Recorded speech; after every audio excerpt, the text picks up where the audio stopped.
안녕하세요. 네, 저희 유진석 선생님이시고요. 저희랑 수업하신 지 한 6, 7년 된 것 같아요. 진짜 오래 베테랑이시죠. 저희 유성고, 도안고 지금 아까 말씀드린 뭐 한결이, 서연이 다 가르치시고 뭐 지금까지 그리고 이제 지금 현재도 잘하는 친구들하고 같이 수업을 열심히 하고 계시고요. 영어의 그 아이들 얘기로는 이제 쪽집게처럼 약간 뭐 나오는 단어들이나 뭐 문법들 이런 거 잘 찍어주신다고 하거든요. 그러니까 아이들 좀 효율적으로 잘 공부할 수 있게 도와주시는 것 같아요. 그래서 영어 내신에 대해서 좀 설명을 해주시고 수능에 대해서 설명해 주시고. 네, 알겠습니다. 인사해 주세요.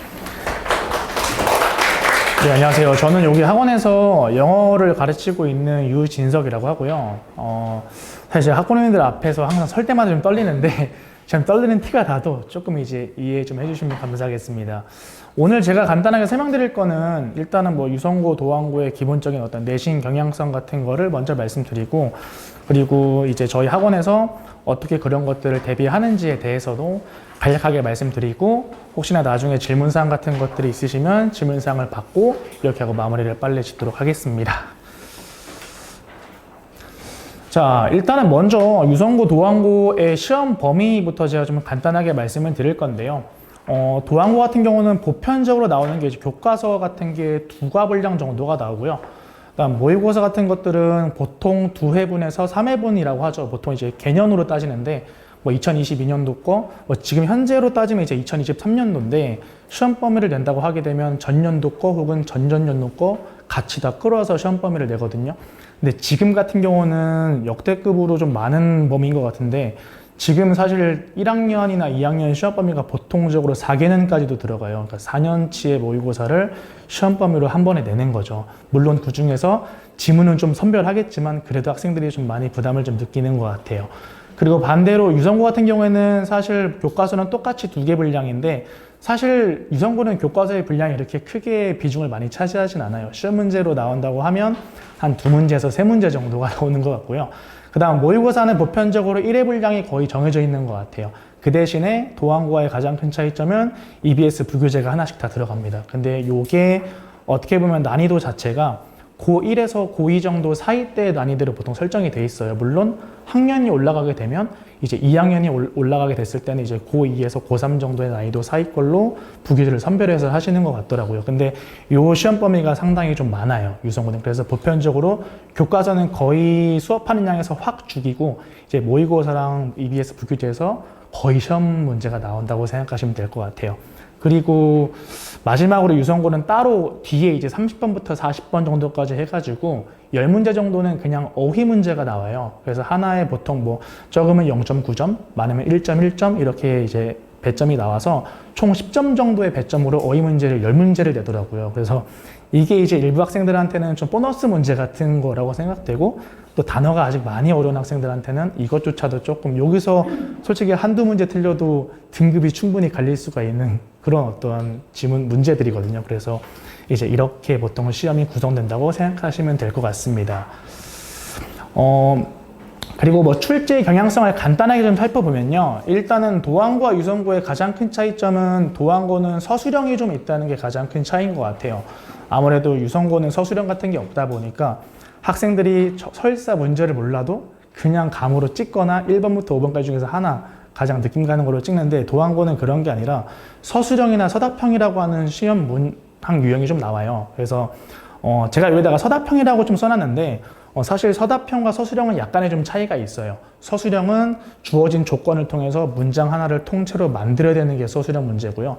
서답형 같은 것들은 예를 들어서 간단한 어법 같은 거 한 부분만 뚫어준 다음에 거기에 어떤 단어로 변형이 돼야 되는지만 받아 적으면 돼서 사실은 어떻게 보면 서답형은 그래도 학생들이 좀 할만한데 서술형 같은 것들은 좀 쉽지 않겠죠. 문장을 다 만들어야 되다 보니까. 근데 사실 이 서술형, 서답형의 배점 총합이 거의 20점 정도가 돼요.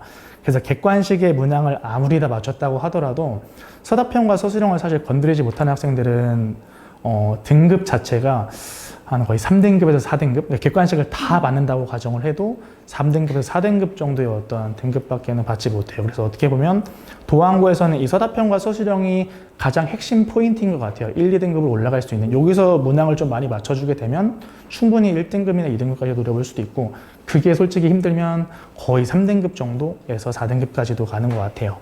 그리고 뭐 어휘 난이도 자체가 도안고 같은 경우는 크게 어렵진 않아요. 보편적으로 보편 그냥 고1에서 보통 볼 수 있는 단어들 위주로 많이 출제를 하시기도 하고, 간혹가다 뭐 한두 단어 정도 좀 어려운 걸로 변별을 하시려고 내시기도 하는데, 그런 것들은 뭐 학생들이 충분히 어느 정도 실력이 있는 학생들이면 다 맞추기 때문에 어휘 난이도가 크지도 않고, 어법 난이도 자체도 사실 유성고나 도안고나 뭐 공통적으로 그렇게 높지가 못해요. 왜냐하면 어법 자체가 변형될 수 있는 포인트가 사실 한정적이에요. 뭐 일부 문법들은 좀 다체적으로 이렇게 변환할 수 있는 포인트도 많지만, 사실 그렇지 않은 문법들이 조금 더 많긴 하거든요. 그래서 어법 난이도도 그냥 평상시 정도로 생각하시면 되는데, 아무래도 아까 말씀드렸던 것처럼 이 서술형이나 서답형의 난이도가 조금 많이 높다고 생각하시면 될 것 같은데, 그것도 문법을 좀 잘하는 친구들은 사실 쉽게 바로바로 만드는데, 보편적인 전체적인 기준에서 봤을 때는 조금 많이 어려워하는 게 보통 서답형이나 서술형 정도라고 보시면 될 것 같아요.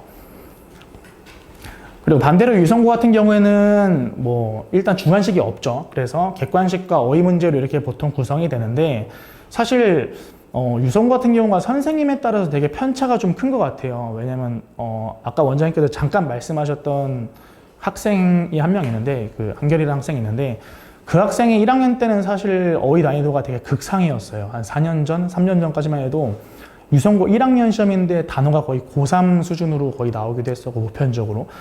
이거는 뭐 어떤 선생님들 입장에서는 전혀 생각하지도 못했던 단어가 많이 나오기도 했었고, 근데 그렇게 한번 확 어렵게 나오다가 요즘엔 다시 조금 선생님이 바뀌시면서 다시 이제 원래 난이도로 좀 돌아간 것 같아요. 그래도 어려운 단어는 그래도 요한 거보다는 조금 더 많이 나온다고 생각하시면 되고요.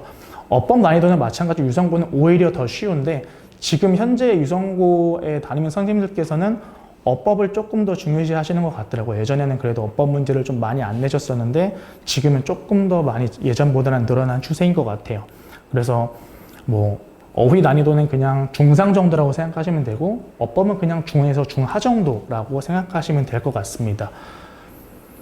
그래서 이게 이제 제가 끼워놓은 게 사실 도안고랑 유성고에서 어디서 출제되나를 이제 간략하게 이제 본 건데, 보시면 아시겠지만 이거 학평이라고 써 있는 게 사실 모의고사고요. 그 다음에 이 비상홍이라고 써져 있는 게 교과서입니다. 근데 이건 이제 도안고 시험의 출제 문항 범위고요.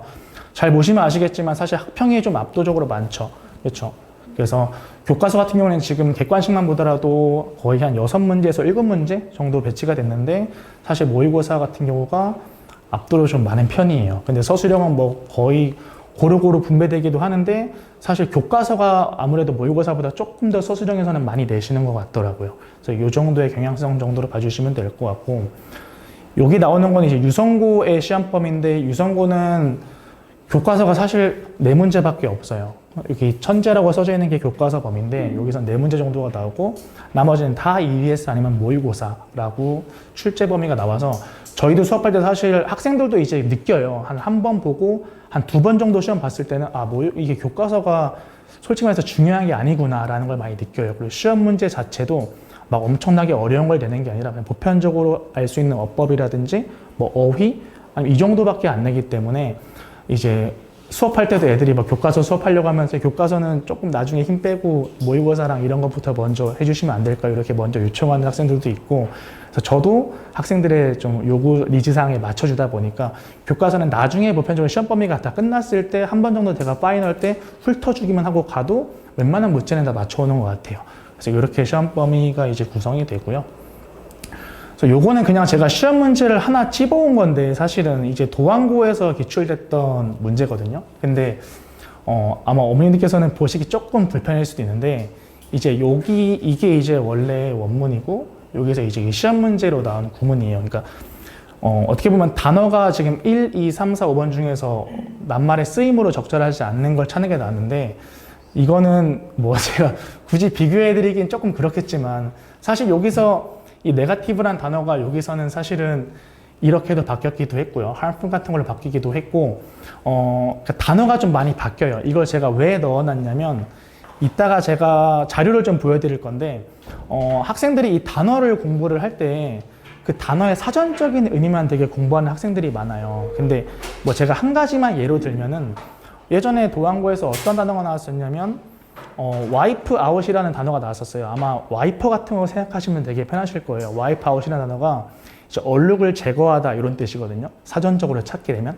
근데 그 단어가 이제 어떠한 문맥에서 나왔었냐면 친구 관계가 소홀해지다라는 그 단어를 쓸 때 그 소홀해진 단어로 학교 선생님이 와이프 아웃이라는 단어를 내셨었어요. 근데 그게 학생들이 사실 어휘를 확장시키는 게 되게 한정적이거든요. 왜냐면 자기가 알고 있는 와이프아웃은 얼룩을 제거하다 정도의 느낌인데 이게 친구의 관계가 소원해지다라는 단어에서 와이프아웃이라는 단어가 나온다고 하다 보니까 학생들이 맞추기가 쉽지 않은 거죠. 실제로 그게 어휘 빈칸촌에서 나왔던 건데도 불구하고 학생들이 그걸 쉽게 찍지 못했던 이유는 아무래도 낯설은 단어다 보니까 그리고 자기가 알고 있는 와이프아웃에 대한 기본적인 개념은 얼룩을 제거하다 정도지 관계가 소원해지다라는 단어를 쓸 때 그런 단어를 잘 쓰진 않거든요. 그래서 이제 아무래도 제가 어휘의 좀 중요성을 말씀드리려고 이렇게 간단하게 좀 넣어봤는데 이따가 제가 자료를 한번 간단하게 보여드릴게요. 조금 더 구체적인 자료를 보여드릴 거고 어떻게 보면 영어 내신 같은 경우에는 가장 필요한 게 사실은 방금 제가 강조해드렸던 것처럼 풍부하고 폭넓은 어휘력이 사실 가장 중요한 것 같아요. 아마도 이제 고3의 어떠한 자녀분들을 두신 분들이라면 아마 한 번쯤 들어보셨을 법한 이제 가장 유명한 네임밸류 있는 영어 강사들이 있죠. 뭐 아마 아시다시피 뭐 조정식 강사분이라든가 아니면 뭐 이명학 강사분들이 항상 공통적으로 말씀하시는 게 영어의 전체 범위 중에서 사실 단어가 거의 80% 정도를 차지한다고 말씀을 하세요. 그리고 단어 하나 책을 숙달하려면 최소한 50번은 앞뒤로 돌려서 봐야 된다라는 말도 하고요. 근데 그 50번이 제가 생각했을 때는 좀 과장적인 편이기도 한데 그만큼 반복된 학습이 되게 중요하다는 걸 강조하고 싶으신 것 같아요. 근데 사실 영어 시험을 칠 때 어법을 거의 모르는 학생들도요. 지금 이제 제가 가르치고 있는 고3 애들 중에서도 문법이 되게 약한 친구가 있어요. 진짜 문법 수업 하려고 하면 막 힘들어하고 문법 어려운데 막 이렇게 아직까지도 고3 때도 말하는 친구가 있는데 그 친구가 지금까지 한 번 빼고는 1등급을 놓친 적이 없거든요.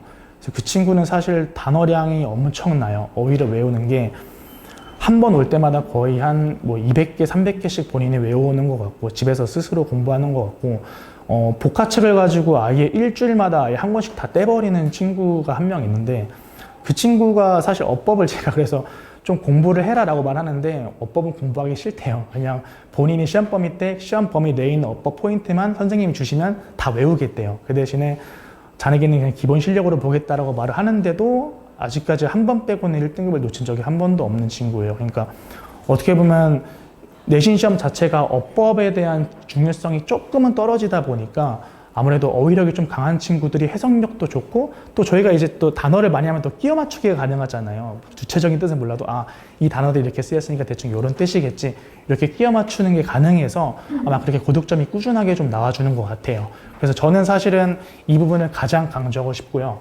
그다음 문장 구조를 정확하게 파악하는 능력이라는 것은 사실은 뭐 서술형에 나오는 학교라면 더 중요시 될 거고요. 서술형에 안 나오는 학교라고 하더라도 지문에 대한 전체적인 내용을 이해할 때 각 문장 간의 유기적인 연결을 잘 하려면 어떻게 보면 그 문장의 구조를 정확하게 파악해서 거기서 문장과 문장 사이의 의미 연결을 잘 하면 지문 해석이 아무래도 훨씬 더 쉽다는 얘기겠죠. 그리고 지문에 대한 깊이 있는 이해도 마찬가지인데 이거는 제가 사실 최근에 좀 많이 느꼈던 건데요. 사실 고2나 고2 수업할 때는 그렇게 많이 느끼지 못했던 것 같아요. 근데 특히 고3 수업을 하게 되면요. 어떤 현상이 발생하냐면 최근에도 도안고에서 유성고에서도 마찬가지로 선생님들께서 수능특강이라는 교재를 수업하시다가 너무 어렵다 보니까 시험 범위에서 제외를 시키신 문항이 한 두세 문항 정도 있어요. 그러니까 학교 선생님께서도 가르치기에 되게 빠듯한 좀 문항이라는 거죠. 어떻게 보면 추상적인 내용이 좀 많이 담겨 있는 것 같은 내용들.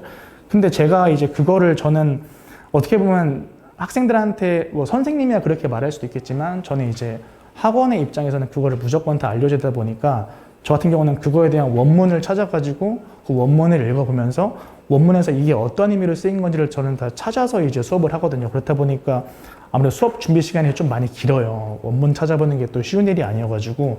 근데 이제 그렇게 원문을 찾아서 학생들한테 가르쳐 줬을 때 정말 생각이 좀 깊은 학생들은 이럴 수도 있지 않을까요? 혹은 뭐 저럴 수도 있지 않을까요? 이렇게 또 질문을 또 던지는 친구들이 있어요. 근데 그런 걸 볼 때마다 저렇게까지 정말 생각하는 걸 보니까 저도 미처 간혹 가다가 생각하지 못했었던 범위까지도 학생들이 생각하다 보니까 와, 저렇게 그 친구가 사실 이번에 고3 모의고사를 100점 맞았거든요. 이번 연도. 그래서 사실 영어도 그 유성고 3학년 원점수로 100점이 나왔고요. 그러니까 와, 저렇게 깊이 생각하는 친구들이 확실히 영어에 대한 지문의 이해도도 깊고 확실히 내용도 잘 파악하는구나라는 생각이 들어서 이것도 제가 간단하게 적어봤습니다.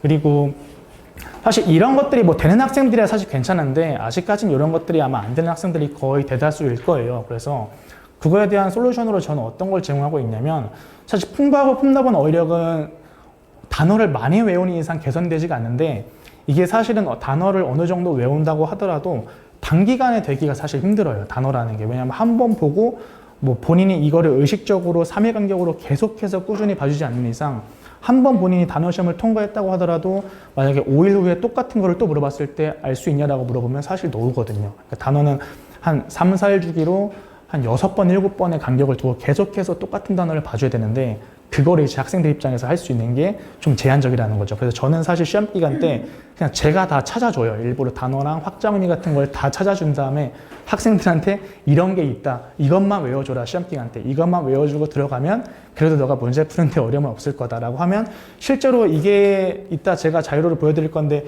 되게 많이 애들한테 도움이 되더라고요. 본인이 일일이 다 찾기가 힘들다 보니까 또 생각하기도 힘들고 근데 이런 단어가 나왔을 때 이런 단어도 이렇게 쓸 수 있구나라는 걸 학생들이 이해하게 되면 그래도 아무것도 모르는 상태보다 훨씬 더 어휘력이 빠르게 좀 상승할 수 있다는 거죠. 그래서 그렇게 저는 솔루션을 주고 있고 문장 구조를 정확하게 파악할 수 있는 능력은 사실상 구조 구문력과 어법이 사실 가장 중요한데 이거는 사실 제가 학생들한테 가장 강조하는 것 중에 하나예요. 그래서 제가 이번에 방학 특강에서도 저는 사실 특강 같은 걸 열 때 뭐 독해 특강이나 뭐 어휘 특강 이런 걸 저는 잘 열진 않아요. 왜냐하면 학생한테 가장 필요한 거를 좀 제공해야겠다는 생각이 가장 앞서는데 생각해 보니까 독해라는 것도 결국에는 단어를 많이 한 학생들이 좀 잘할 수 있는 거고 뭐 어휘도 마찬가지로 그냥 사실 본인이 뭘 하든 간에 그냥 암기만 잘하면 그것도 학생들이 얻어갈 수 있는 건데 이 문법이나 구조구문 같은 것들은 혼자기가 되게 힘들더라고요, 학생 자체가. 그래서 만약에 진짜 문장이 막 4줄짜리, 5줄짜리 이런 걸 나오게 되면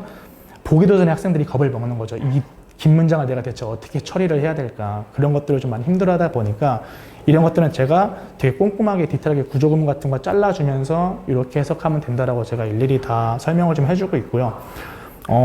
마지막 세 번째 것들은 아까 제가 간단하게 말씀드렸었는데 추상적인 지문의 내용이 나왔을 때 학생들이 되게 힘들어해요. 그러니까 예를 들어서 저희가 알고 있는 보편적인 내용을 기반으로 지문 내용이 구성이 됐을 때는 되게 쉬워요. 뭐 예를 들어서 그냥 간단하게 말씀드려가지고 예를 들어서 뭐 흡연의 부정적 영향이라는 지문에 관련돼서 나오게 되면 솔직히 그 모르는 사람이 없잖아요. 당연히 다 알 텐데 좀 철학적인 것들에 대한 내용이라는 거 있죠. 이번에도 이제 수능 특강에서 어떤 게 나왔었냐면 우주라는 게 이제 가장 질서 있고 체계가 잡힌 가장 큰 범위의 어떤 단위다라는 그런 제목을 가지고 있는데 그런 것들을 보게 되면 학생들이 되게 힘들어하죠. 너무 추상적이기도 하고 내용 자체도 어렵다 보니까. 그래서 저는 그런 것들을 조금 더 쉽게 좀 학생들이 이해할 수 있게끔 문장과 문장 사이에서 어떤 힌트를 찾아서 내용을 좀 더 쉽게 이해해 줄 수 있는 쪽으로 저는 도움을 좀 주고 있습니다. 그래서 이렇게 제가 솔루션을 제공하고 있고요. 그래서 제가 지금 수업하고 있는 커리큘럼 자체는 사실 이렇게 4단계로 구성이 되는데 제가 올해는 조금 커리큘럼을 살짝 바꿨어요. 원래는 제가 처음에 수업할 때는 지문 1회독을 먼저 수업을 하는데 이때는 정말 꼼꼼하게 천천히 수업을 합니다. 한 번 정도 다 해주고 이때 제가 시험 범위에 포함될 수 있는 어떤 문법 포인트라든가 문장 삽입, 순서 배열, 가능한 어떤 체계적인 포인트를 다 잡아주고 2회독 때는 전 지문을 다 하진 않아요. 학생들이 가장 어려워하는 지문들만 따로 선별을 해가지고 다시 한번 2회독적으로 수업을 먼저 하고 그 다음에 다 수업이 끝나게 되면 변형 문제를 풀이하고 그거에 대한 질문을 쫙 잡아가지고 제가 한 번에 쫙 설명을 해주고 마지막에 제가 직전 파이널을 원래 진행을 했었었는데 지금은 조금 바뀌어서 제가 이 직전 파이널 보강회 할 때에 쓰는 이 자료를 아예 시험 범위가 나왔을 때 먼저 제가 만들어놔요, 미리. 그 다음에 아예 이걸로 수업을 한번 해봤거든요, 올해부터. 근데 이렇게 수업을 하는 것보다도 직전 파이널 보강을 먼저 앞으로 빼가지고 저걸로 아예 지문 1회독 수업을 하는 게 학생들이 훨씬 더 도움이 많이 된다고 하더라고요. 그래서 이번부터는 파이널 강의를 미리 만들어가지고 미리 아예 1회독부터 파이널처럼 수업을 진행을 해요. 나중에 한 번 더 수업은 하겠지만. 그래서 이렇게 제 보편적인 커리큘럼이 진행이 되고 있고요. 네, 그래서 이렇게까지 제가 끝났고, 제가 간단하게 뭐 좀 하나 보여드려도 괜찮을까요? 간단하게. 제가,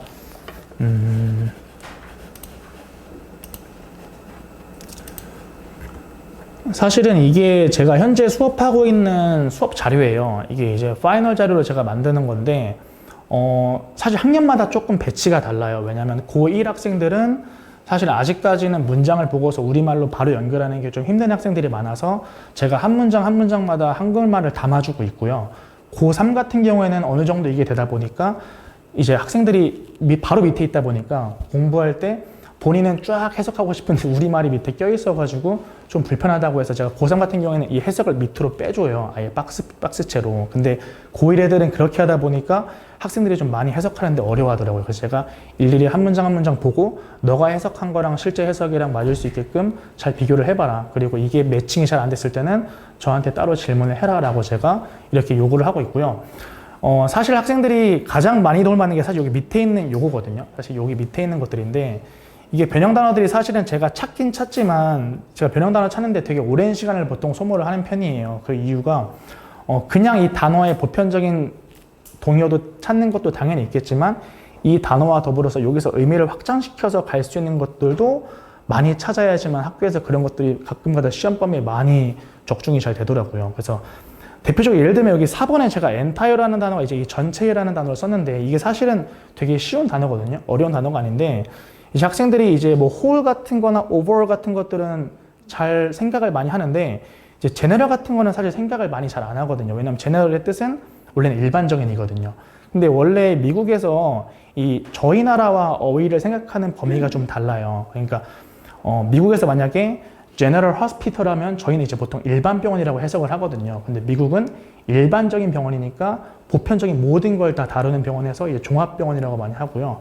뭐 General Cleaning 하면은 저희 나라는 일반적인 청소라고 하지만 미국에서는 전반적인 걸 다 청소하는 거니까 대청소 이런 느낌으로 가져가고 뭐 General Anesthesia 같은 경우도 저희 같은 경우는 일반적인 마취 아니야 이러는데 보편적인 걸 다 마취하는 거니까 전신 마취 약간 이런 느낌으로 가져가거든요. 그래서 이런 단어들에서 뭔가 학생들이 내가 단어 어휘력을 확장을 이렇게도 할 수 있고 내가 저렇게도 보편적으로 가져갈 수 있겠구나라는 생각을 한 번씩만 띄워주게 되면 나머지 이런 단어들을 할 때도 학생들이 스스로가 생각을 하게 돼요. 이건 두드러지기인데 뭐 이건 좀 쉬운 거지만 이거는 왜 눈에 보이는 인데 왜 두드러지게지? 눈에 보이는 거니까 두드러지는 거구나. 이렇게 의미를 확장할 수 있게 되는 거죠. 그래서 이런 식으로 많이 해주다 보니까 학생들이 여기서 보편적으로 가장 큰 많은 도움을 받는다고 하더라고요. 그리고 여기 제가 문장 삽입이라고 이렇게 써놓은 포인트들도 있는데 요거는 말 그대로 문장 삽입 문형에 나올 만한 문장들은 제가 그냥 설명을 해요. 근데 그냥 야 문장 삽입 나온다라고 하는 게 아니라 왜 이 문장의 문장 삽입으로 출제가 될 확률이 높은지를 제가 내용적인 측면에서 설명을 좀 디테일하게 해줘요. 그럼 그거에 대해서 학생들이 이해만 하게 되면 나중에 이 지문을 다시 보지 않아도 이 문장이 딱 봤을 때 요거 전 문장과 다음 문장의 관계가 이런 거여서 이 문장이 여기 나오는 거지라고 이해를 빠르게 하다 보니까 사실 문장 삽입에 문제를 딱히 안 풀어도 되는 거죠. 그러니까 시간을 어떻게 보면 좀 세이브할 수 있는 이런 효과도 있고 그래서 제가 이거를 한번 만들고 나서 테스트를 한번 해봤는데 되게 많은 학생들이 그때 좋아해줘가지고 지금까지도 이 형식으로 계속 만들고 있고 여기서 보편적으로 제가 다음 해가 됐을 때 추가시키고 싶은 걸 추가시키고 시험에 잘 안 나오거나 좀 안 다루는 것 같으면 좀 빼고 이렇게 해서 계속 수정문 작업을 지금 이어가고 있습니다. 네, 그렇게 되고 있고요. 그래서 제가 뭐 많은 시간을 뺏기가 좀 그래서 여기까지 제가 이제 설명하는 건 다 끝인데 혹시 뭐 궁금하시거나 뭐 질문하실 사항 같은 게 좀 있으신가요? 네. 없으시면 네. 지금 뒤에 그거랑 수학 선생님이셔가지고 어머니들 시간 괜찮으세요? 저가 항상 이렇게 좀 공부해가지고 고생하셨습니다. 여기다. 선생님 진짜 잘 가르치세요.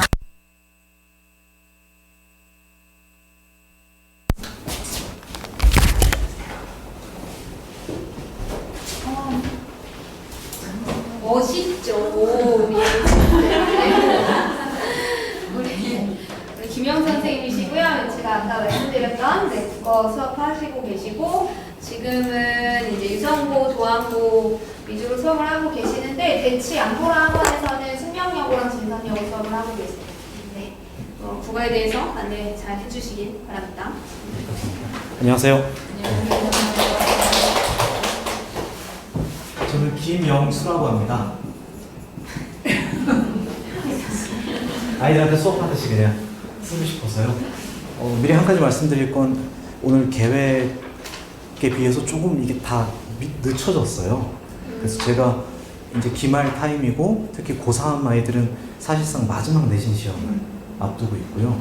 거기다가 요 며칠 수능에 대해서 굉장히 시끄러운 상황이거든요. 그러니까 아이들도 굉장히 불안해하고 그래서 내신 시험을 끝까지 잘 봐서 되도록이면 수시로 대학을 갔으면 좋겠다는 마음들이 좀 더 커진 상황인데 아이들이 뒤늦게 한 3년 전에 타올랐으면 좋겠는데 엄청 타오르고 있습니다. 그래서 원래 오늘도 제가 수업이 없는데 수업을 또 잡았고 그래서 지금 수업을 하다가 설명 때문에 잠깐 와서 그래도 제가 인사를 드리는 게 예인 것 같아서 얼굴 뵙고 또 금방 가야 돼요. 그래서 제가 아주 많은 이야기를 같이 나누고 시간은 없을 것 같고 아주 간단하게만 말씀을 드리고 혹시 질문 있으시면 좀 질문 받고 그렇게 하려고 합니다. 이 자리에 제가 알기로는 이제 중3 자녀분을 두신 어머님들도 계시고 그보다 더 어린 자녀분들 두신 어머님들도 계신 걸로 제가 알고 있어요. 잘 아시겠지만 현 중3까지는 지금의 시스템이 그대로 유지가 되고 중2부터는 이제 체제가 완전히 바뀌게 되는데 사실은 아직까지 오리가 무중입니다. 그래서 정확한 게 나오지 않았어요. 내년에 대입 계획안이 나와야만 정확한 내용을 알 수가 있습니다. 그래서 저는 올해 이제 7월부터 중3 수업을 계획하고 있기 때문에 중3 위주로 간단하게 설명을 드리도록 할게요. 저는 열린 아카데미 학원에서도 그렇고 제가 있는 대치 안보라 학원에서도 그렇고 고등부 소속이거든요. 그래서 주로 고1부터 고3까지 수업을 진행합니다. 그리고 우리 학원에서 작년에는 중3을 아예 안 맡기도 했었어요. 근데 제가 중3 수업을 사실 원장님께 좀 강력하게 저도 좀 하고 싶다. 꼭 한 방 꼭 해야 되겠다. 라고 제가 요청을 드려서 이제 제가 또 수업을 열게 됐는데 그 이유가 이렇게 생각해 주시면 될 것 같아요. 아이들이 이제 대학을 가기 위해서 이제 긴 시간을 보내잖아요. 고등학교에 입학하고 중간고사, 기말고사, 중간고사, 기말고사를 보면 이제 2학년이 됩니다. 이제 1학년 때 4번의 시험을 보게 되는 거죠. 3분의 1이라고 생각하실 수 있지만 사실은 입시에 반영되는 건 3학년 1학기까지거든요. 그리고 2학년 1학기부터는 이제 상대평가가 아니라 절대평가로 빠지는 과목들이 많이 있기 때문에 비중을 놓고 본다면 이제 수시를 말씀드리는 거예요. 잘 아시겠지만 수시가 있고 또 정시가 있고 또 학종이 있고 교과가 있고 그런데 아무래도 우리 지역의 이제 일반고 같은 경우는 이제 수시의 교과가 가장 유리한 전형이긴 합니다. 이제 수시의 학종으로 가게 되면 아무래도 전국 단위 자사고나 특목고 같은 좀 거기에 특화된 학교들이 있어서 그것과 맞서서 싸우는 게 불가능하지는 않지만 그게 쉽지만은 않아요. 정시 같은 경우는 또 전국에 지금 N수생 분단이 있잖아요. 이제 엄청난 숫자거든요. 이게 무시할 수 없는 굉장히 큰 숫자고 특히 최상위권 아이들이 계속 N수를 하기 때문에 이제 상위권으로 올라가면 올라갈수록 이제 재수생들과의 경쟁이 되게 치열해지는 거죠. 그래서 이 지역의 일반고 입장에서 물론 지금 자녀분들의 진학 계획이 다양하겠지만 만약에 우리 지역의 일반고로 진학을 하시게 된다면 어쨌든 내신을 잘 받아서 또 세특도 잘 써서 일단 수시로 대학을 가는 게 가장 유리한 전형일 것 같아요. 근데 그런 상황에서 2학년 이후는 사실은 상대평가를 하는 과목이 줄어들기 때문에 그냥 학년으로 따지면 3분의 1인 것 같지만 중요도로 따지면 제 생각에는 1학년이 한 60%는 차지하는 것 같아요. 그리고 사실은 아이들이 1학년 때 성적이 잘 나오지 않으면 또 본인도 포기를 하게 됩니다. 왜냐면 뒤로 가면 갈수록 이제 올릴 수 있는 정도가 이제 약해지니까요. 근데 제가 고등학교 수업을 계속 하면서 느끼게 되는 점은 이런 점이 있습니다. 제가 간단하게 그려보자면요. 이게 이제 국어 시험지입니다. 이제 고등학교 올라가면 이렇게 국어를 시험 보게 되는데요. 이렇게 3가지 영역이 있거든요. 이 영역을 제시문이라고 부릅니다. 이거는 이제 문항이라고 부르고요. 이건 이제 선지라고 부릅니다. 선택지죠. 1번부터 5번까지 선택지가 있습니다. 그리고 이 제시문은 주로 시험 범위에서 나와요. 그리고 중학교 때는요. 이쪽도 다 시험 범위에서 나옵니다. 그러니까 중학교 때는 어떤 게 가능하냐면 벼락치기가 가능해요. 제가 대치동에서 이제 중3 최상위반만 맡고 있는데요. 그 아이들을 봐도 진짜 공부 안 하다가 좀 아이가 좀 공부가 훈련이 돼 있으면 좀 거짓말 좀 보태갖고 한 4, 5일 전부터 밤새면 네, 그냥 A를 받아옵니다. 근데 문제가 뭐냐면 고등학교 가면 완전히 게임의 룰이 달라지거든요. 중학교 때는 벼락치기가 가능한 이유가 우선은 시험 범위에서 모든 문제가 다 나오기 때문이에요. 예를 들어서 뭐 이육사의 절정이라는 시간이 있으면 그 시를 학교에서 배웠다. 그럼 이제 절정이 여기 나오고 절정에 대한 문제가 여기 나옵니다. 그러면 이제 자습서, 선생님의 필기, 뭐 학원에서의 뭐 자료 같은 거 며칠 동안 잘 외우면 웬만하면 안 틀릴 수 있어요. 그리고 문제도 자습서나 뭐 그냥 족보닷컴 같은 데서 그냥 받은 문제들만 풀어도 거의 똑같이 나오거든요. 그러니까 아이가 조금만 노력을 해준다면 중학교 때 좋은 점수를 받는 건 이렇게 말하면 좀 죄송합니다. 자녀분들 성적이 또 뭐 다양하지만 그래도 고등학교에 비해서는 좋은 점수를 받는 게 그렇게 어려운 일은 아닌 것 같아요. 근데 고등학교에 올라오면 무슨 문제가 생기냐면 이 지역의 학교로 국한하자면 도안고나 유성고 같은 학교는 중학교 때랑 동일하게 제시문에는 시험 범위만 나와요. 근데 물론 시험 범위는 교과서 외부 지문들이 많이 포함됩니다. 유성고 같은 경우는 한 30% 정도 교과서에 없는 내용들을 학교에서 가르치고요. 도안고는 선생님과 학년에 따라 좀 다르지만 심한 경우는 90%까지 외부 지문이 나온 적도 있었어요. 그러니까 교과서가 10% 나오고 나머지 90%가 외부 지문인 거죠. 이렇게 나오면 문제가 뭐냐면 그 외부 지문에 대한 학습 자료를 아이들이 구하기가 힘들어요. 교과서 작품들은, 교과서 내용들은 자습서도 있고 평가 문제집도 있고 출판사 자료도 있는데 외부 지문 같은 경우들은 아이들이 이제 공부할 자료 자체를 구할 수가 없는 경우죠. 더 큰 문제는 이 선지로 가시면 이 선지는 100% 외부에서 나옵니다. 그러니까 중학교 때처럼 그냥 배운 걸 가르치는 게 아니라 배운 부분에 대해서 안 배운 걸 물어보거든요. 아주 단순하게 예를 들어드리면 이육사의 절정이라는 시를 봤을 때 만약에 역설적 표현이 있다라고 하면 이제 여기다가는 아이들이 생전 처음 보는 소설이나 시 같은 걸 주고 그거를 비교하게 하는 문제 같은 게 나오는 거죠.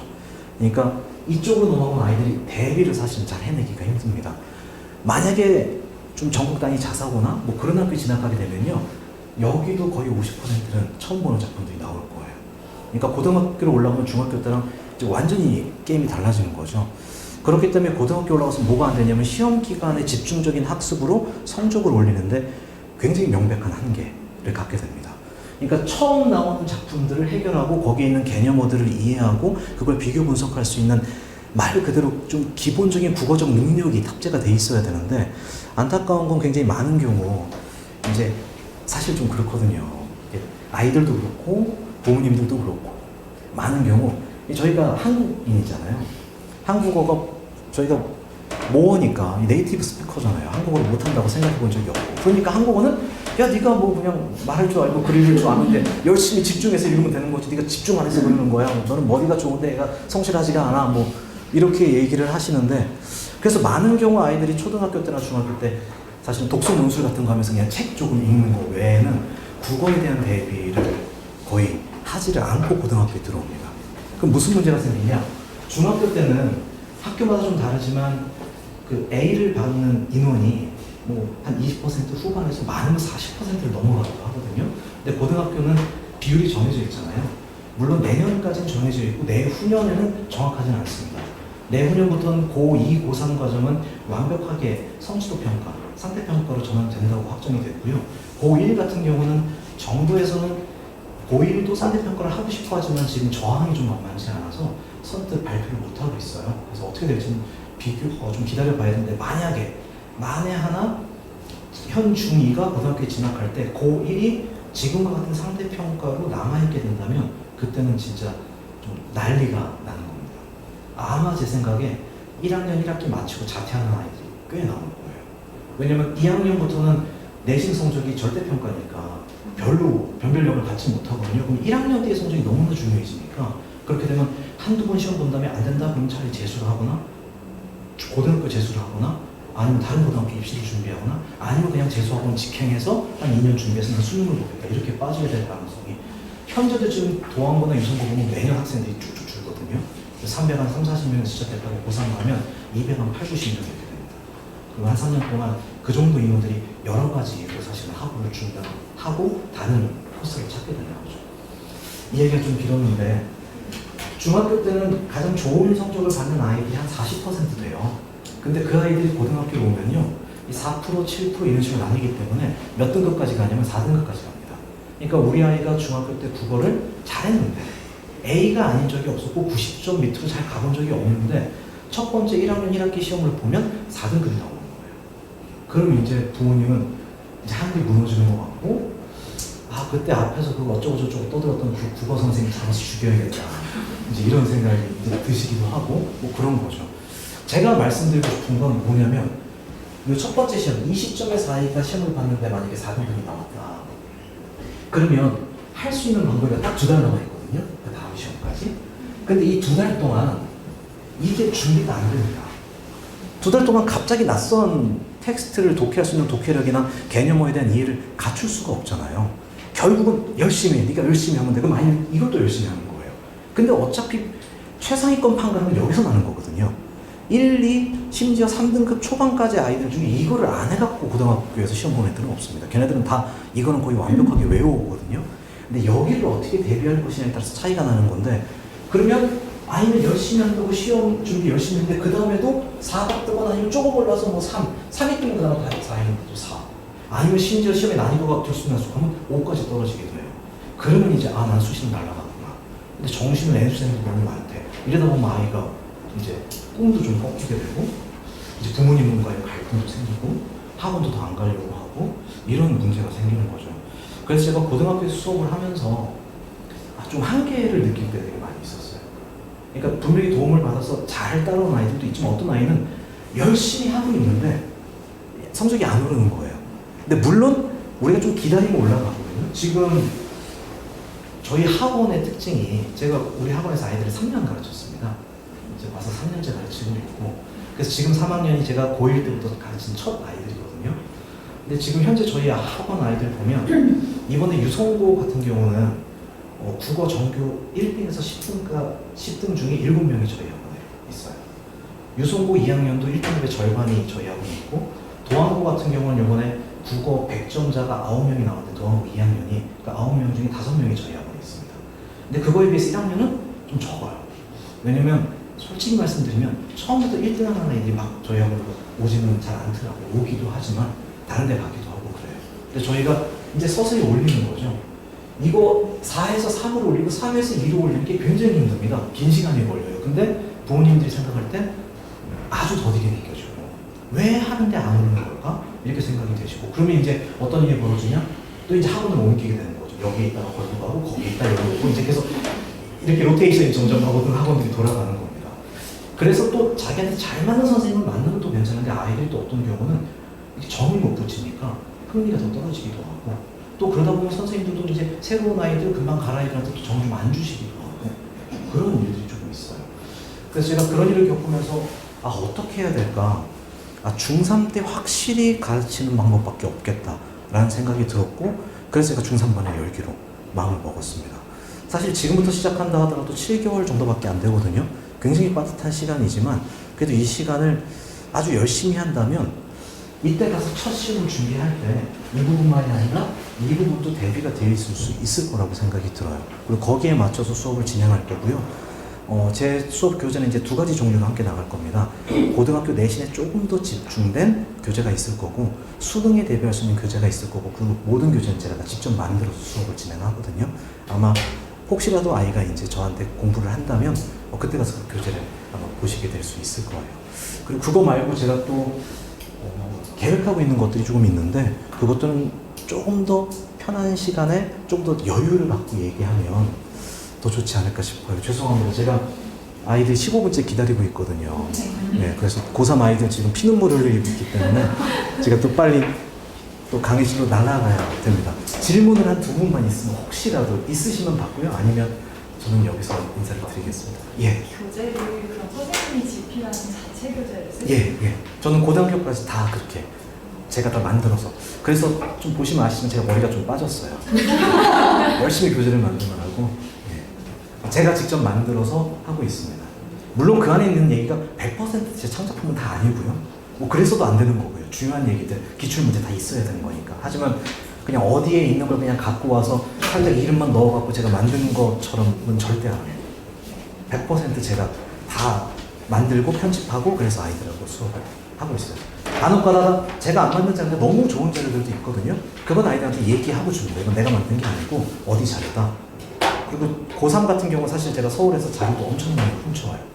그래서 우리 학원 아이들은 정말로 대치동에 있는 아이들하고 또 제가 매주 거의 수업을 하니까 이 학원 저 학원 자료 제가 다 갖고 와서 거의 똑같은 자료를 공부를 하고 있어요. 중2부터 과학특강이 있나요? 현재로서는 중2는 저희 예. 수진쌤이 저희 아까 말씀드린 스키마 과정. 예. 또 중등도 스페셜리스트 선생님들이 계시잖아요. 그러니까 저는 이제 중3쯤 되면 이제 중등 국어도 국어지만 이거를 대비하지 않으면 안 되기 때문에 저는 고등 경험을 가진 사람이 중3을 수업하는 게 장점이 크다고 생각해요. 하지만 이제 중2 같은 경우는 또 중2에 맞는 또 내용이 있으니까 아마도 선생님이 그렇게 진행을 잘 해주시는 것 저희는 같아요. 못해요. 화딱지 나서 못합니다. 솔직히 말씀드리면 저희는 못해요. 혹시 질문 없으시면 얘기 잘 들어주셔서 너무 감사하고요. 모두 좋은 거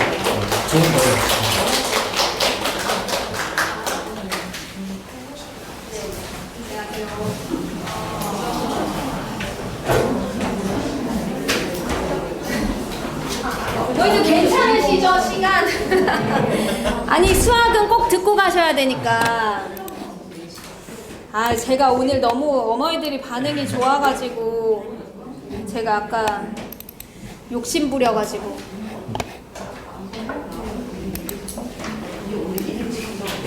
이거 혹시 차고 하나요? 네네 그렇죠. 이거 주문해 놓으세요. 네.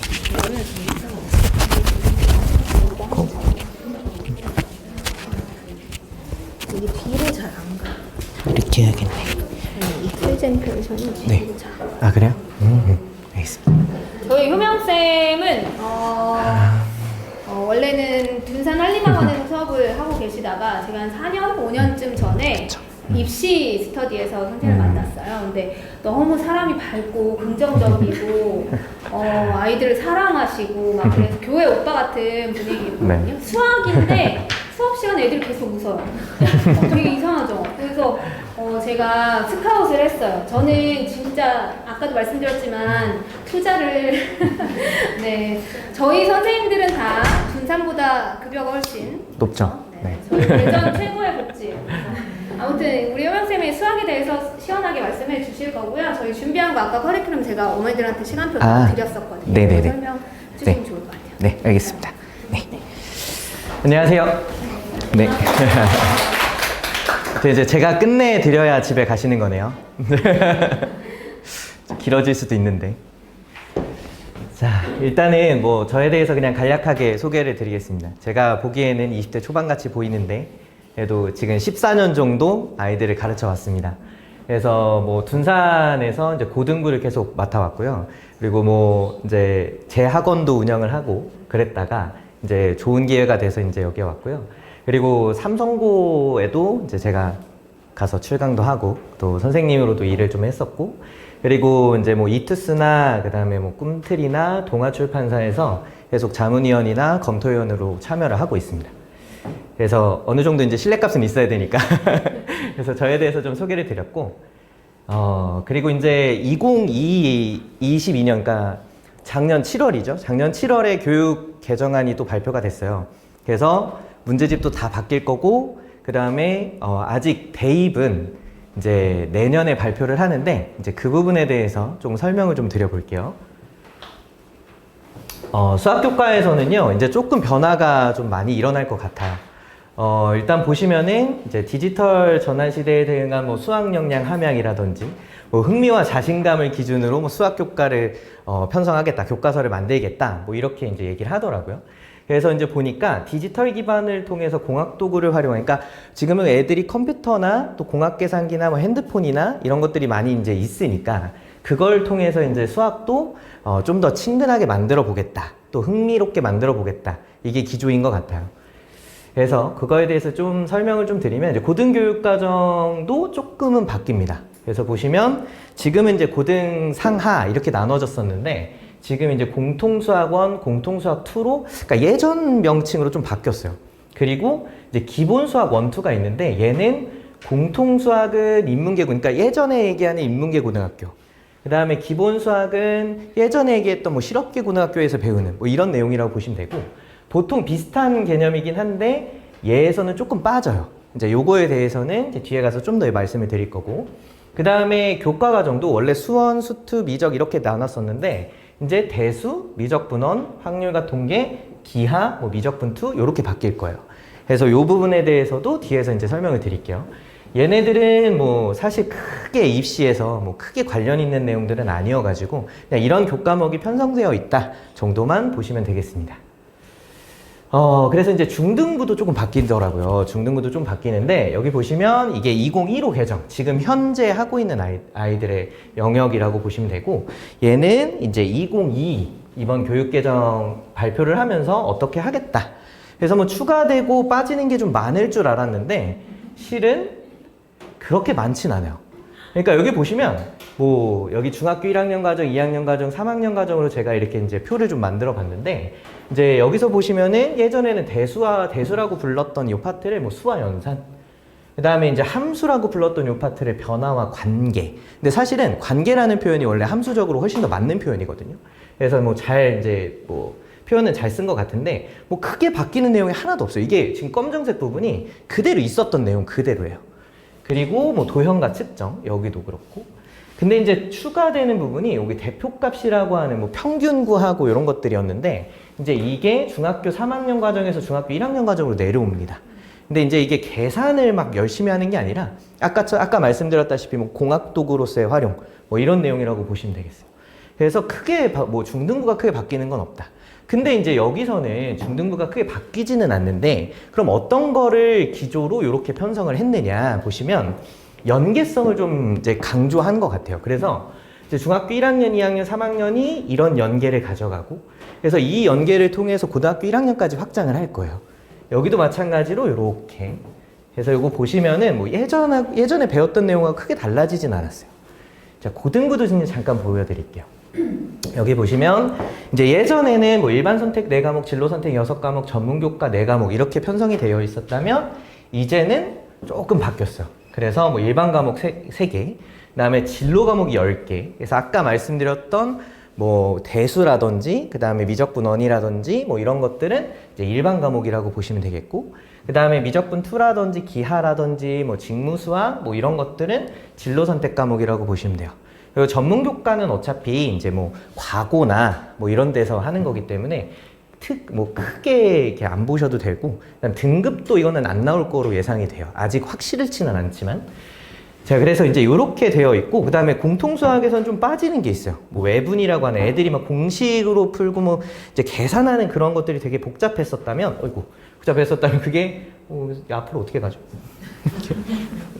이렇게 가면 되나? 네. 그래서 요런 것들이 좀 이제 사라진다. 이렇게 보시면 되겠고, 확률에서는 좀 추가되는 내용하고 빠지는 내용들이 좀 있어요. 원순열이라고 했던 애들이 킬러 문제를 되게 힘들어했던 그 내용들이었는데 이제 얘네들이 좀 빠집니다. 그리고 모비율 추정이라고 하는 이제 요게 우리 예전에 뭐 시청률 뭐 이렇게 조사하고 막 그랬잖아요. 이제 그런 거라고 보시면 되는데 이제 그런 것들이 도구적으로 할 수 있게끔 계산기를 좀 써서 할 수 있게끔 이렇게 조금 편성이 되어 있을 것 같습니다. 그래서 좀 더 이제 자세하게 좀 말씀을 드려볼게요. 얘는 이제 공통수학, 고등학교 1학년 과정에서 배우는 내용들이고요. 여기 파란색으로 표시한 요 내용은 아까 기본수학이랑 공통수학 두 개가 나눠진다라고 말씀드렸잖아요. 공통수학에서는 다 들어가 있지만 기본수학에서는 얘네 파란색 표시된 것들이 빠집니다. 빠지고 훨씬 좀 쉽죠? 좀 쉬운 내용이고, 이제 공통수학이라고 하는 부분은 나머지 정리라든지 애들이 되게 어려워하거든요. 복소수라든지 그다음에 뭐 여러 가지 방정식이라든지 이 부분이 이제 추가적으로 들어가 있다. 그리고 이제 주의 깊게 보셔야 되는 게 이 행렬입니다. 옛날에 2015 전에는 있었어요, 행렬이. 근데 이게 빠졌다가 다시 들어왔어요. 다시 들어왔는데 이제 연산적인 내용이라고 보시면 되겠고, 이거는 이제 어디부터 적용이 되냐면 현 중2부터는 이게 적용이 됩니다. 그리고 여기서는 이제 원래 경우의 수가 고등 하에 있었는데 이제 하에 있던 내용들이 이렇게 옮겨졌어요. 요거는 이제 공통수학 2입니다. 여기서도 원래는 직선의 방정식이라는 파트가 굉장히 계산도 복잡하고 그랬었는데 이제 요게 조금 축소가 될 것 같고, 그 다음에 평면좌표 요 도형의 방정식 파트가 이제 고등 상에서 여기 공통수학 2로 이제 넘어왔고요. 그 다음에 기본 수학에서는 다 들어가 있는데 절대부등식 파트만 빠집니다. 이렇게 보시면 되겠고. 좀 지루하죠. 이제 수1이라고 했던 내용들이 이제 지금 대수라는 이름으로 바뀌었어요. 이 대수가 정말 지루한 과목이거든요. 수원도 애들이 굉장히 지루했었는데 그대로 나왔어요. 똑같아요. 수원 그대로 대수라는 파트로 이제 적용이 됐는데, 근데 이제 뭐 돈계산이라든지 뭐 이런 것들은 빠진다. 뭐 이렇게 보시면 될 것 같고, 그 다음에 이제 수학적 기납법이라고 뭐 용어적으로 보면 뭐 아이들이 이제 좀 어려워하고 막 증명을 해야 되고 이런 파트인데, 이것도 그렇게 막 어려운 내용이 나올 것 같지는 않아요. 이제 간단한 내용으로 다룬다. 이렇게 이제 신설이 좀 된 걸 보니까 조금은 수월해질 것 같은데 그래도 나와봐야 알 것 같습니다. 요거는 이제 수2라는 개념인데, 수2가 이제 미적분 원으로 이제 바뀌었어요. 그래서 이제 다항함수에 대한 극한이라든지 연속, 뭐 이제 미분, 적분, 굉장히 좀 어렵죠. 그래서 이런 내용으로 이제 할 건데, 얘는 변화된 내용이 없어요. 그냥 그대로 올 것 같습니다. 그리고 얘는 이제 확률과 통계인데, 순열조합 파트에서는 원순열이 삭제될 거고, 그 다음에 여기서 굉장히 좀 의아했었는데, 여기 보시면은 확률 질량함수랑 확률 밀도함수를 삭제하겠다. 이게 여기 확률 분포에서 굉장히 중요한 개념인데, 얘를 삭제해서 아예 계산만 하게끔 이렇게 만들 건가 봐요. 그래서 조금은 이제 확률과 통계에 대한 부담감이 오히려 좀 줄어들지 않았을까, 이런 생각이 듭니다. 이제 모비율은 추가되지만 얘도 역시나 공학도구로서의 활용만 아마 보시면 될 것 같다. 자, 이거 넘어가시고, 그 다음에 이제 미적분 2라고 했던 과목이 이제 지금 현재의 미적분입니다. 얘가 아이들이 굉장히 힘들어하고 어려워하고 이과생들이 반드시 들어야 하는 그런 과목이죠. 자, 이거는 이제 기하 파트인데, 기하 파트에서도 고무적인 일이 있는 게 공간 벡터가 다시 들어옵니다. 공간 벡터가 굉장히 아이들이 힘들어 했었던 내용인데, 들어와서 걱정이 좀 됐었어요. 아, 이것도 킬러 문제로 공간 벡터가 들어오는 거 아니냐, 이렇게 생각했었는데, 교육개정안을 제가 쭉 읽어보니까 복잡한 공간 벡터의 연산은 하지 않는다라고 하더라고요. 그래서 아마 수능이랑 그 다음에 내신에서도 뭐 복잡하게 나올 것 같진 않아요. 그래서 이제 여기 보시면 혼돈의 입시라는 파트로 제가 이제 정해놨는데, 사실은 그래요. 이게 2022 교육개정안이 작년에 발표되고 나서 뭐 등급 1학년까지만 나올 거다. 그래서 대학을 그럼 어떻게 보내냐, 2, 3학년은 그럼 등급이 안 나오는 거냐, 뭐 이런 얘기가 있었는데 아직은 모릅니다. 왜 그러냐면 이제 2024년 2월에 2028, 그러니까 2028학년도가 27년에 수능 보는 거예요. 그러니까 현 중2죠. 그래서 그 아이들 대입제도 개편안이 발표가 돼요. 아직 발표를 안 했기 때문에 이게 확실하게 어떻게 될지는 모를 것 같습니다.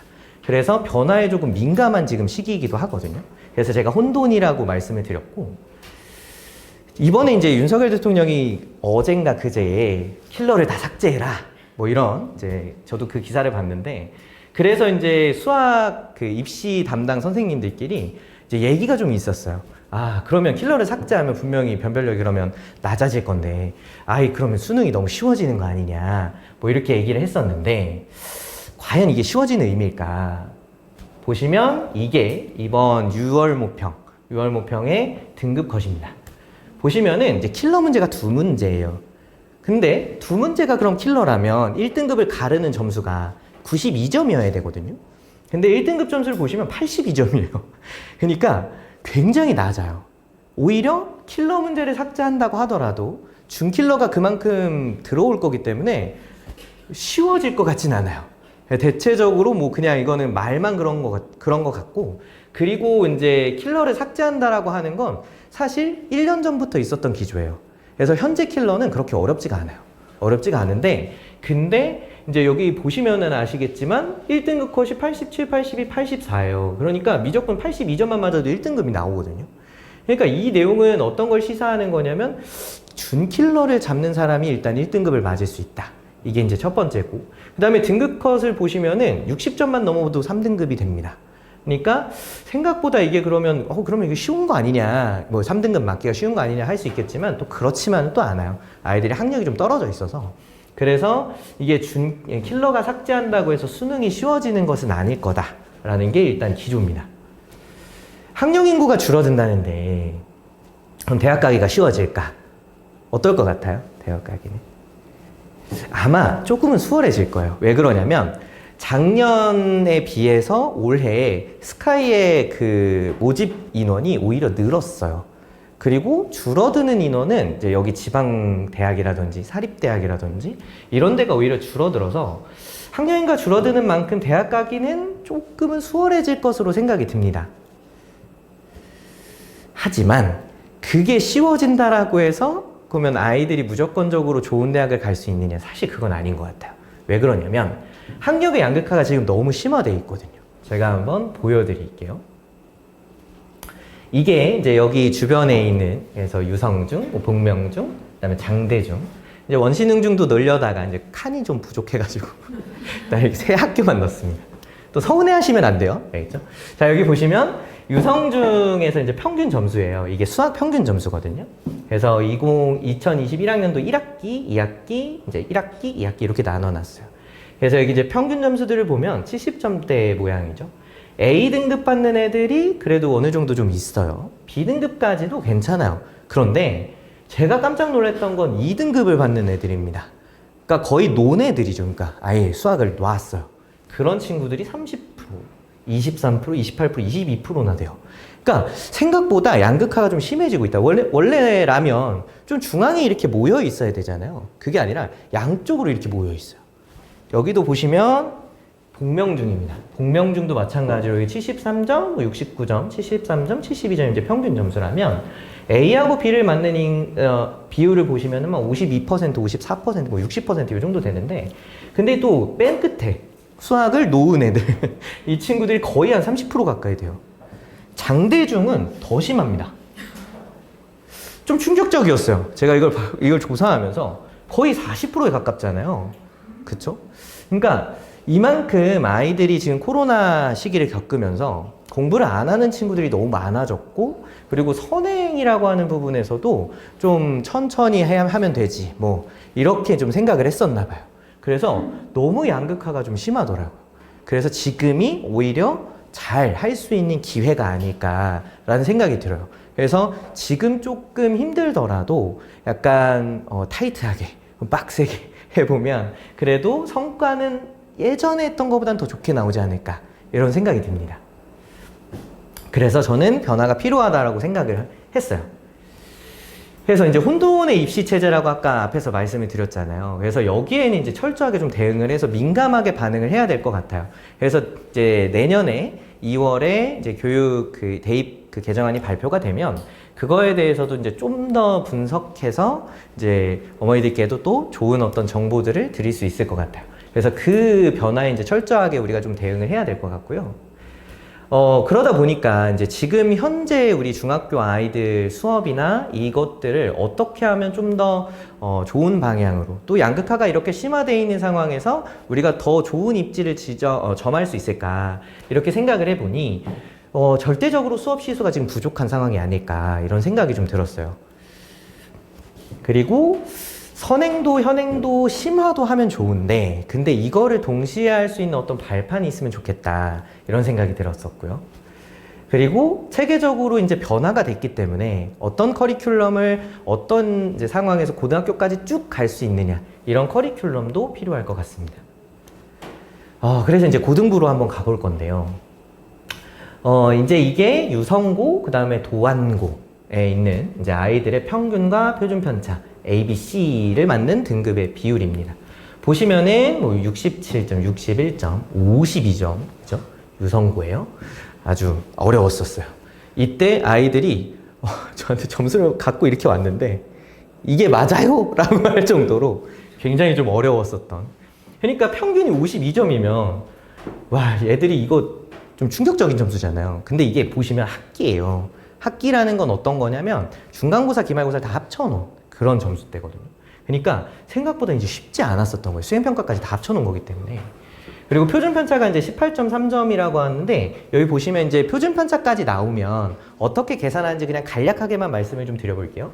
평균 점수랑 표준편차 점수를 이렇게 합쳐보면 지금 한 70점 정도 되잖아요. 이 70점 정도가 2등급에서 3등급 컷라인일 겁니다. 2등급에서 3등급 컷라인. 그러니까 70점이 2등급 정도의 컷라인이라고 한다면 굉장히 낮은 점수죠. 그죠? 그죠? 그러니까 이만큼 지금 고등학교 내신도 어렵다 이렇게 받아들일 수도 있고 또 한편으로는 양극화가 심해졌기 때문에 못하는 아이들도 많다 이렇게 보실 수 있어요. 그래서 표준 편차를 보시면 20점대가 다 넘어가는 경우들이 이렇게 그죠? 이렇게 좀 많이 있죠. 그러니까 20점이 넘어가면은 일반고라고 보면 되는데 일반고의 특성이 양극화가 좀 심해요. 그리고 여기 이제 점수대가 이렇게 지금 보시면 도안고 22학년도 점수를 보면 표준 편차가 좀 작죠. 이거는 뭐냐면 수준 차이가 그렇게 많이 나지 않고 있다. 이런 거예요. 그러니까 여기는 1등급에 대해서 또는 2등급에 대해서 등급 간 싸움이 좀 치열하다. 이렇게 보시면 됩니다. 그래서 이제 이렇게 볼 수 있겠고, 그 다음에 이제 A등급을 맞은 비율을 이제 보시면은 얘가 이제 보통 41%, 뭐 17% 이렇잖아요. 8.4%면 되게 충격적이죠. 그러니까 이때가 되게 어려웠었던 거예요. 그 다음에 여기 A가 뭐 27%, 보통 한 20% 정도 대가 되는 것 같은데 20%면은 3등급이에요. 3등급인 거잖아요. 그러니까 3등급에 있는 아이들이 보통 A를 맞는데 근데 그 3등급 정도가 몇 명일까 이렇게 생각을 해보시면 생각해보면 400명 중에서 20%니까 80명이잖아요. 그러니까 80명 정도가 3등급을 받는 거고 그 밑으로는 다 4등급인 거예요. 4등급, 5등급 이렇게. 그러니까 생각보다 좀 어렵죠. 그죠? 그래서 평균도 낮지만 이제 1등급은 그래도 4%. 이거는 고정되어 있는 값이다. 그러면 이제 4%가 어느 정도인지 아마 감이 좀 잘 안 오실 거예요. 이게 왜 그러냐면 예전에는 저희가 이제 등수로 보통 나왔었잖아요. 등수 뭐 수음이한가 등수 뭐 이렇게 나왔었는데 그때 등수에서는 뭐 30등, 20등 정도 하면 잘하는 것 같다. 이런 생각이 들었는데 4%면은 만약에 300명이 있는 고등학교라고 치면 12명이거든요. 그러니까 전교 12등 안에 들어야 1등급이 나오는 거예요. 그리고 이제 이거는 그냥 여담인데 수능에서 1등급 비율이 똑같이 이제 4%긴 한데 대전에 1등급이 몇 % 정도 나올 것 같아요? 혹시 알고 계신가요? 대전에? 대전이 2.3%입니다. 그러니까 1등급 나오는 애들이 2.3%밖에 안 돼요. 그럼 2.3%면 몇 명인지 잘 모르실 건데 제가 이제 학년 인구를 조사해보면 50개 학교에 대전에 50개 학교가 있는데 한 10,000명 정도 되거든요. 그럼 2%면은 200명 정도 되는 거예요. 230명? 그러니까 1%, 아니, 그러니까 1등급 맞은 이제 고3이 있으면 악수 한번 하시면 돼요. 좀 유명한 애구나. 이렇게 하시면 되고. 그러니까 1등급이 없는 학교가 있을 수도 있어요. 그러니까 그만큼 1등급 맞는 게 사실 쉽지는 않아요. 그래서 이제 4% 정도라고 하는 이 인원이 생각보다 좀 치열하고 어렵다. 하지만 지금 이제 양극화가 심화되어 있으니 우리가 철저하게 준비를 해보면 그래도 어느 정도는 성과가 좀 나오지 않을까 이런 생각이 듭니다. 그래서 이제 제가 준비한 이제 전체적인 것들은 이제 이렇게 말씀을 드렸고요. 그래서 이제 열카에서 중등부의 체질을 좀 개선하고자 저희가 지금 이렇게 좀 만들어 봤습니다. 요거에 대해서는 이제 원래 원장님께서 좀 더 아마 자세하게 설명을 해주셨을 건데 지금 현재에서는 이제 현행하고 선행을 시기별로 좀 나눠서 이제 선행을 좀 가다가 그 다음에 이제 시험 기간이 되면 현행 체제로 이렇게 들어가는 이런 상황이었다면 이제는 현행하고 선행 심화를 개별 커리로 아예 제공을 해드리려고 합니다. 그래서 지금은 이제 강의 2시간 2시수, 그러니까 일주일 기준이에요. 2시간 2시수, 클리닉이 1시간 1시수였다면 이제는 좀 변화가 필요하다. 그래서 지금 이제 강의가 5타인데 80분이거든요. 80분씩 일주일 기준으로 6시수가 일단 기본 기준입니다. 그래서 80분씩 6시수. 그 다음에 클리닉 같은 경우도 뭐 지금도 사실 1시수기는 하지만 제가 뭐 2시간, 3시간이고 애들 붙잡고 있긴 하거든요. 그런데 클리닉에 대한 형태를 이제 아예 미션 완선형으로 아예 만들려고 해요. 그래서 이걸 끝내지 않으면 못 간다. 이렇게. 그래서 집에 못 갈 거예요. 지금 어머니들도 집에 못 가고 계시잖아요. 이것처럼 제가 가둬놓고 있을 겁니다. 이렇게 안 되면 될 때까지. 그래서 이제 지금은 이제 1인 담임 체제였다면 이제는 뭐 현행 심화 지금 보시면은 뭐 선행 같은 경우도 뭐 고등학교 1학년, 2학년 과정 이렇게 하는 친구들도 물론 있고 지금 중2인데도 불구하고 뭐 미적까지 한 친구도 있거든요. 그러니까 아이들별로 원하는 내용이나 이런 것들이 좀 다르잖아요. 그래서 저희는 이제 학점은행제 지금 이제 실시가 될 거니까 학점은행제에 대응해서 자기 설계를 좀 해주려고 합니다. 아이들마다 이거 들어야 돼. 이거 들어야 돼. 그래서 저희가 이제 과감하게 투자를 하려고 선생님 지금 이제 중등부 선생님까지 해가지고 6분 계신데 그 6분 선생님이 다 한번 출동해서 한번 우리가 만들어 보자. 그래서 저희가 이제 여기 유성의 어떤 중등의 메카가 돼보자 해가지고 아주 이를 악물고 준비하고 있습니다. 그래서 기본반, 뭐 유형반, 심화반까지 동시에 아예 개강을 하려고 해요. 그래서 각 과정별로 담임을 세우고 그 담임 이제 2인 내지 이제 3인 담임 체제가 아마 될 것 같습니다. 그래서 철저하게 준비를 하려고 지금 이렇게 말씀드리는 거고, 그리고 이제 지금 말씀드렸다시피 2025 교육과정 이번에 이제 바뀌는 과정이고 교과서도 바뀌기 때문에 이건 좀 철저하게 좀 준비를 해야 될 것 같아요. 그리고 28학년도 입시 변화에 대해서는 역시나, 그리고 학력의 양극화, 이거 제가 계속 지금 말씀드렸던 내용인데 지금 이게 굉장히 심화되어 있기 때문에 아이들이 지금 현재로서는 좋은 기회가 될 수 있다, 이렇게 받아들여 주시면 좋을 것 같습니다. 네, 저는 여기까지입니다. 네, 감사합니다. 네. 혹시 뭐 궁금하신 내용이나 뭐 이런 거 있으시면은 말씀해 주시면 제가 뭐 아는 선에서 또 연구를 좀 더 해서라도 대답을 좀 드릴 건데, 혹시 뭐 궁금하신 내용이 있으신가요? 네. 진도는 네. 개별 진도인 거예요? 아니면 같이 반 아이들하고 같이 나가는 진도예요? 이게 진도가요. 그러니까 아이들별로 원하는 니즈가 좀 다를 수 있고, 그 다음에 원하는 학교가 좀 다를 수 있잖아요. 그러니까 예를 들어서 뭐 내가 원하는 학교는 뭐 자립형 사립고다. 그러면 어느 정도 수 1, 2까지, 그러니까 지금 현재 상황에서요, 수 1, 2까지는 끝내줘야 되는 상황인 거고, 만약에 이제 영재고나 이런 쪽을 준비한다라고 하면은 뭐 수 상하 정도를 빡세게 돌려라. 물론 이제 그 끝까지 가기는 해야 되지만요. 그래서 그런 커리큘럼들을 저희가 일일이 하나하나씩 만들어가고 있는 과정인 거고, 그리고 지금 뭐 선행진도나 이런 것들은 아이들마다 저희가 이제 배정을 한다라는 것도 추천하는 것들, 그러니까 아이들이 뭐 스스로 판단해서 저는 이거 들을 거예요, 이렇게 하긴 좀 어렵잖아요. 그래서 이제 저희가 이미 가이드라인을 준비해 놨고요. 가이드라인을 토대로 아이들마다 설계를 해주려고 합니다. 그래서 지금 현재 상황에서 목표값이 이 정도라면 이렇게 한번 커리큘럼을 짜서 가보자. 이런 것들을 지금 뭐 기본, 그 다음에 유형, 그 다음에 심화, 그 다음에 과정 자체도 그렇게 하고 선행, 현행, 심화 이렇게 해서 이제 나눠서 저희가 총 6명의 선생님이 이제 들어가실 건데, 생각보다는 과정 자체는 좀 많아질 것 같아요. 그래서 아이들마다 또 그 부모님마다 니즈가 분명히 있으실 거기 때문에 그 니즈에 맞춰서 최대한 커리큘럼을 좀 작성을 좀 해보려고 합니다. 물론 아이들이 시험을 봐서 어느 정도는 해야 되겠죠. 시험 봐서 이 정도의 어느 정도 뭐 70% 정도의 수행률을 보여야, 그래야 다음으로 넘어갈 수 있는 거니까요. 무작정 뭐 너는 이거 들어야 되고 이거 들어야 되고 해서 야 잘 안 됐는데 다음 거 듣고 다음 거 듣고 해서 봤다만 하면 안 되잖아요. 그래서 그런 거보다는 어느 정도 내실 있게 갈 생각이어서, 그래서 이제 반에 대해서 월반을 하거나 또는 이제 다음 과정으로 넘어가기 위해서 어느 정도 시험에 대한 결과값을 가지고 저희가 하려고 합니다. 이제 요거는 이제 좀 더 자세하게 저희가 커리큘럼이 확실하게 이제 나오고 가이드라인까지는 지금 다 있거든요. 근데 이제 요게 나오면 더 정확하게 말씀을 좀 드려볼게요. 그때. 네. 또 혹시 없으시면은 네, 오늘 여기까지 하겠습니다. 네, 감사합니다. 네.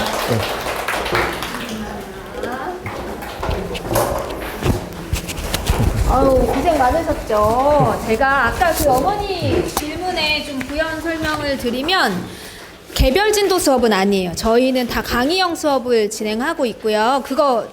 그렇게 하고 있고, 저희가 이제 고등부 선생님들, 뭐 저희 원장님부터 해서 다 중등부 수업을 지금 현재도 진행하고 있지만 좀 더 힘을 좀 줘서 수업을 할 건데, 저희는 개별 진도 수업이 만약에 필요하다고 하면 따로 별쌤들이나 멘토들하고 수업을 하게 될 거예요. 뭐 진도가 예를 들면 한 학기 좀 빼먹은 친구들, 뭐 이런 친구들 있거든요. 2학년 2학기는 안 나갔는데 3학년 1학기 나가서 수상을 하고 싶은 친구들, 이런 친구들은 방학 때 보통 제가 저희 의대 멘토들이 있어요. 그래서 의대 멘토들하고 제가 저희 제자들, 친구들, 뭐 제자들인데 쟤네들한테 제가 시간당 25,000원을 줘요. 그래서 어머니들한테 25,000원을 받고 그냥 제가 줘요. 그러니까 얘네는 알바를 하는 거죠, 우리 학원 와서. 그래서 우리 학원 애들의 꿈 아시죠?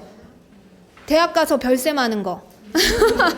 우리 학원 별쌤 하는 게 우리 애들 꿈이에요. 그래서 그러니까 만약에 개별 진도가 필요하면 그렇게. 그리고 어머니들 걱정하시는 게, 우리 애는 A급 손도 못 대는데요, 뭐 이런 어머니들은 일단은 센하고 유형반에서 먼저 좀 연습을 하면 그 반도 이제 센하고 유형이 끝나면 A급이 들어갈 거기 때문에 걱정 안 하셔도 괜찮아요. 다만 이제 선행이 좀 급한 친구들이나 심화를 좀 어떻게 해서든지 나도 A급 풀어보고 싶어요 막 이런 친구들은 클리닉 선생님들이 되게 많이 계시거든요. 그래서 저희 지금 젊은 남자 선생님이나 여자 선생님들 돌아다니시는 선생님들은 다 알바 선생님들, 멘토 선생님들이에요. 그래서 그렇게 도와줄 수 있는 장치는 되게 많아요. 제가 좀 투머치하게 이렇게 사람들을 쓰는 편이라서 네, 되게 도와줄 수 있는 장치는 많고 어머니들께서 저랑 지금 이제 또 같이 오래 수업하신 분들은 아시겠지만 저는 무조건 사실 아이들한테 맞춰서 좀 해주려고 노력을 하는 편이에요. 한 명도 수업을 하기도 하고 저희 미적이 필요하다 이런 친구들은 뭐 제가 걔를 진짜 키우고 싶어 이러면 서로 이야기해서 수업을 하기도 하고 약간 이런 식으로 지금까지 키워왔기 때문에 사실은 어머니들과 저와 가르치는 선생님 그리고 아이들 이렇게 4명이 한 팀이 돼서 가르쳤을 때 제가 봤을 땐 가장 좋은 효과가 나왔어요. 그래서 아이들이 학원에 오는 거 싫어하지 않고 저희 선생님들 수업할 때 애들이 싫어서 막 이렇게 막 멱살 잡고 끌려오는 애들 별로 없어요. 오늘 보셔서 아시겠지만 사실은 저보다 더 훌륭한 선생님들이 수업을 하고 계시기 때문에 그 점에 대해서는 제가 자신 있게 아이들이 A급 분명히 가르치는 선생님들을 보고 정말 재밌다 이렇게 수업을 이렇게 생각을 할 정도로 저희 선생님들 다 재밌게 하고 계시니까 너무 걱정 안 하셔도 괜찮으실 것 같아요. 물론 사춘기 아이들은 뭐 좀씩 건드려주긴 해야 되지만 어쨌든 고민 많으신 시기인데 좀 저희가 도움이 좀 됐으면 좋겠고요. 오늘 오신 분들은 이제 제가 명단은 다 적어놨기 때문에 어머니들이 혹시나 이제 수업 관련해서 이제 시험 기간이 닥쳐오면 어머니들은 이제 마음만 타시잖아요. 그럼 그럴 때 같이 상담을 좀 드리도록 하겠습니다. 학원 문자 주시면 제가 순차적으로 연락을 드리거나 약속을 잡아서 상담하시면 될 것 같아요. 네, 오늘 너무 긴 시간 설명 드려줘서 감사하고요. 네, 다음에 또 뵙도록 하겠습니다. 감사합니다. 네.